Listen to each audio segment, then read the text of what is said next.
Y aquí también uno tiene, o sea, uno prefiere usar muchas veces SQL y no tratar de decir cómo hacer las operaciones, porque tenemos décadas ya de conocimiento, ¿no? De algoritmos que se han programado para poder realizar las operaciones eficientemente. No obstante, si uno cree que es experto o está ante una situación especial, hay algo que se llaman los planes, que uno puede además hacer una consulta, tratar de establecer un plan, decir cómo puede intervenir un poco en cómo se va a procesar los datos. Así que no tenemos que decir cómo, sino que estamos diciendo aquí con SQL el qué queremos ver. En el otro caso es decir el cómo y a través de ese cómo es llegar al qué.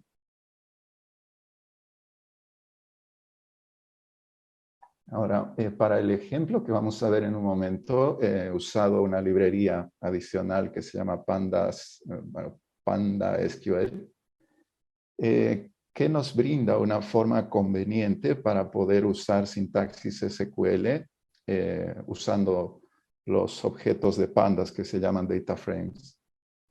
Esta librería no se recomienda usar con datos a gran escala, o sea, si yo tengo una base de datos que tiene millones de registros, o la base de datos llega a los cientos de megas, digamos, no va a ser muy recomendable usar esta librería porque internamente lo que hace es que cuando yo doy una consulta en SQL, lo que va a hacer es crear una base de datos inmediatamente con el data frame de Pandas, va a crear una base de datos en SQLite. Entonces, la sentencia SQL la va a pasar a esa base de datos y el resultado va a convertirlo de vuelta a un data frame en Pandas. O sea que nos ahorra todo ese proceso, pero como les decía, SQLite es una base de datos ligera, no está bien preparada para manejar datos de mucho volumen. Así que cuando uno tiene una base de datos de unos cuantos megas, esto va a funcionar muy bien. Es bastante práctico, la verdad. Aunque esta librería ya no se está actualizando desde hace un buen tiempo. O sea, creo que tiene como más de 10 años la librería y ya hace unos 4 años que no ha recibido más actualizaciones. De todas formas, uno puede implementar todo este proceso que está haciendo la librería eh, por uno mismo, es decir, conectarse a una base de datos, hacer un volcado de los datos de un data frame en Pandas a la base de datos y ahí hacer consultas con SQL y luego tratar de recuperar esa información pues de vuelta en un data frame. Eso se puede hacer de todas formas. Nuestra forma de trabajo va a ser la siguiente. Empezamos con el archivo CSV. Bueno, son varios archivos, los vamos a cargar en Pandas. Vamos a juntar todos esos datos en Pandas en un solo data frame. Y luego vamos a ir y venir con la librería PandaSQL para hacer consultas. Los resultados de esas consultas van a ser nuevos objetos en Pandas. Y entonces de ahí podemos mostrar los resultados o producir gráficas e incluso tengo por ahí un par de mapas que puedo mostrar para los datos que tenemos en cuestión. Voy a pasar ahora al documento computacional. Por si acaso, si es que quisiesen ejecutar esto junto conmigo, voy a poner en el chat la dirección.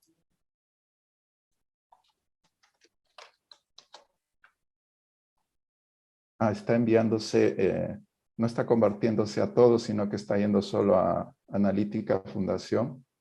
Pero acabo de poner el enlace, entonces si se pudiese compartir a los demás en caso quieran seguir todo este proceso.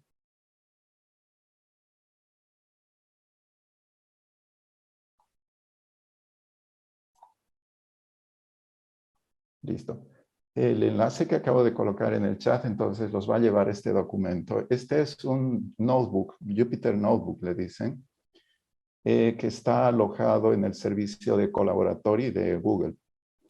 Cuando yo trato de ejecutar este documento, lo que ocurre es que el servicio de Collaboratory va a crear una máquina virtual y va a instalar ahí un montón de librerías, va a colocar Python y Pandas, por ejemplo, y entonces yo puedo ejecutar código en este documento y los resultados van a través de la web, ¿no? Van a la máquina virtual, se hacen los cálculos, los resultados regresan y puedo ver los resultados aquí en el navegador, en el documento.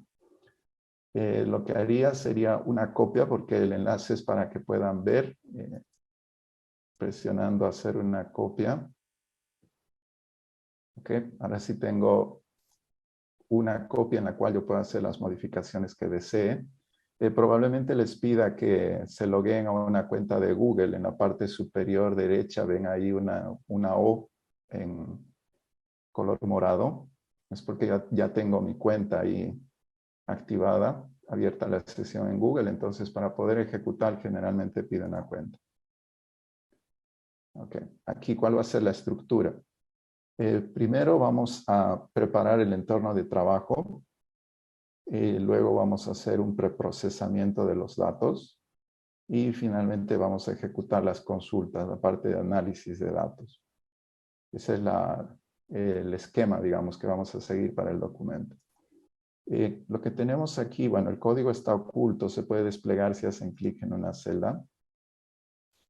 Algunas veces se va a tener librerías que no forman parte de la instalación que nos da Google, así que se puede efectuar la instalación manualmente. Esta primera instrucción lo que va a hacer es instalar la librería PandaSQL, que no viene directamente con lo que nos proporciona Google.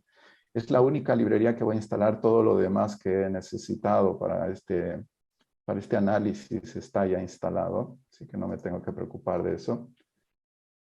Una vez que ejecute esta celda, ahí pueden ver un botón que es como un play. Una vez que ejecute la celda, la primera vez lo que hace Collaboratory es crearme la máquina virtual. Y tan pronto está creada, ahí pueden ver en la parte superior derecha que aparece RAM y Disk. Son los recursos que me han proporcionado en la máquina virtual. Entonces, ya ejecuté la instalación. Voy a darle clic a la segunda celda. Eso es qué librerías voy a usar.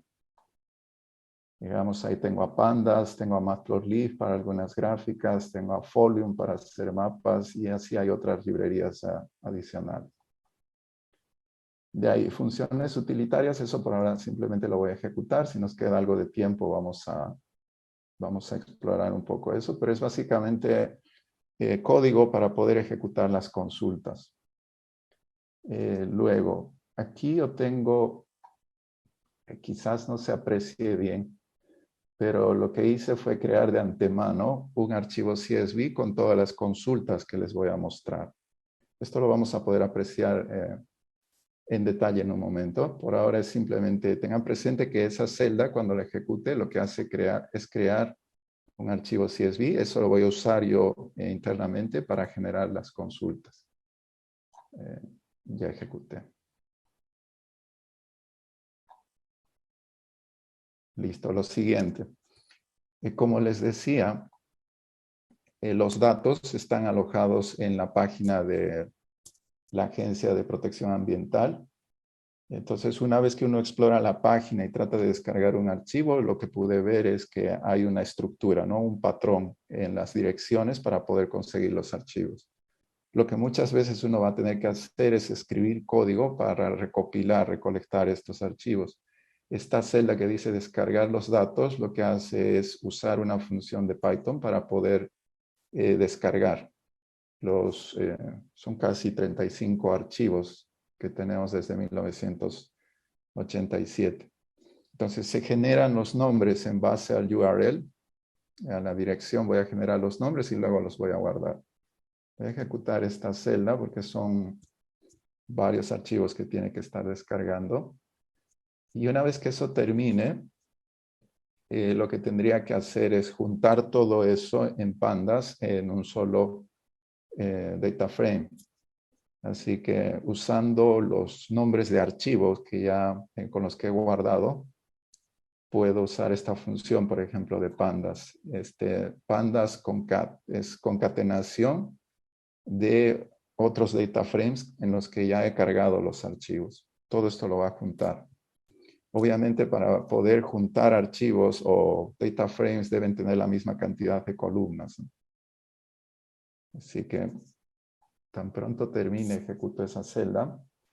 Y una vez que haya terminado con el proceso de concatenación de archivos, se va a mostrar un informe, ¿no? Para ver cuántas columnas tengo, cuántas filas tengo, y se puede guardar un primer archivo ya preprocesado, digamos, algo preprocesado con todos los datos en un solo archivo CSV.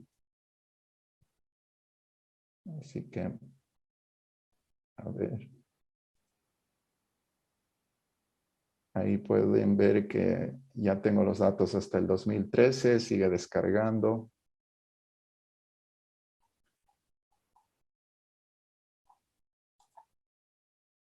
Bueno, voy a dejar esto ejecutando. Tan pronto termine la otra celda, va a pasar a hacer esto.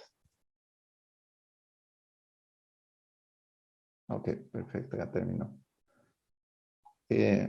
Aquí tenemos un reporte inicial de todo lo que he recopilado. Tenemos en total 16.911 filas que están en 119 columnas. O sea, el archivo tiene muchas columnas realmente. Y los nombres se pueden apreciar aquí. Tenemos el año, identificadores.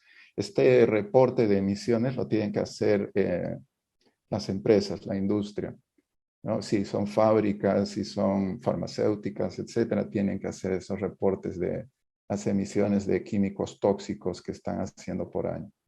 Así que están los nombres de esas empresas, sus direcciones incluso, y las coordenadas donde se ha hecho la emisión, donde se está dejando el químico.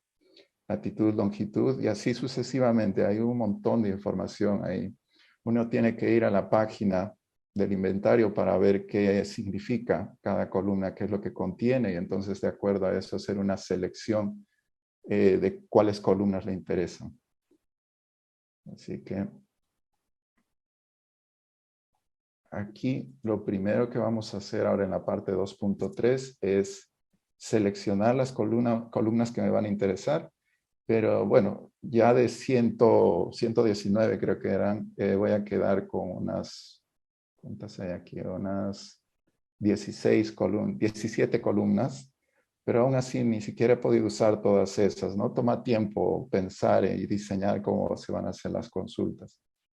Pero además de seleccionar solo esas 17 columnas, les voy a cambiar el nombre para que sea más sencillo poder hacer las consultas. Cuando uno quiere usar SQL, no es muy conveniente que hayan espacios en blanco, por ejemplo, para los nombres de consultas. Entonces, lo que estoy haciendo es cambiar todo a minúsculas y los espacios los estoy sustituyendo por guiones bajos.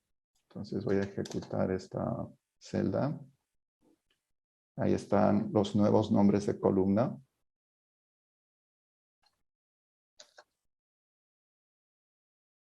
Y a continuación lo que se va a hacer, después de que yo estuve revisando los datos, aquí lo que tenemos es código que va a descartar unas filas. Para empezar, resulta que hay algunos de los reportes, esto se hace en libras o en gramos. Entonces, algunos de los reportes tenían un total de 0. No tiene sentido, de todas formas lo reportaron así, o quizás tengan que reportar siempre algo y decían, este año no hubo emisiones y ponían 0. Esas filas no me interesan para el análisis, así que la fila número 5, la línea número 5 de código, lo que hace es descartar. Estoy seleccionando de todos los datos aquellos que tengan en la columna total releases mayor que 0. Es para evitar que estén estas filas con datos 0. Por otro lado, entre las columnas está la unidad de medida y los reportes se pueden hacer en gramos o libras. El 99% de los reportes está en libras, según pude revisar, y hay unas cuantas entradas en gramos y ni siquiera son significativas, o sea, no llegamos ni a 500 gramos, o sea, no llegamos ni a una libra, el equivalente en una libra. Así que eso también para simplificar las consultas decidí descartarlo. Todo lo que vamos a analizar va a estar en libras.